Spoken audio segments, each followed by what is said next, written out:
আসসালামু আলাইকুম।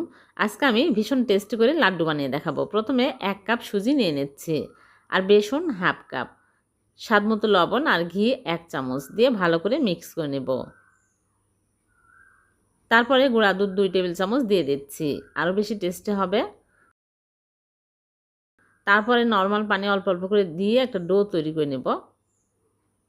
এরকম করে একটা ডো তৈরি করে নিলাম।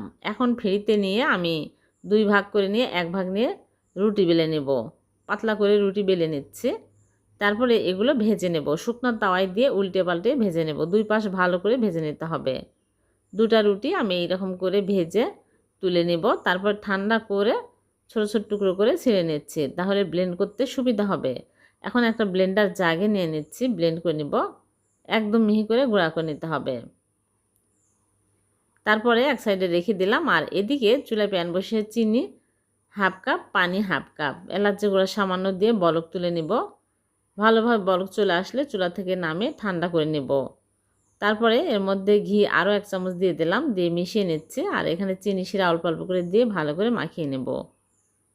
তারপরে অল্প অল্প করে নিয়ে লাড্ডুর শেপ দিয়ে নিচ্ছি। এরকম করে সবগুলো বানিয়ে নেব। হয়ে গেল ভীষণ মজার বেসন আর সুজির লাড্ডু। খেতে দারুণ টেস্টি হয়। এভাবে বানিয়ে দেখবেন আর ভিডিওটি ভালো লাগলে লাইক, কমেন্ট, শেয়ার করবেন।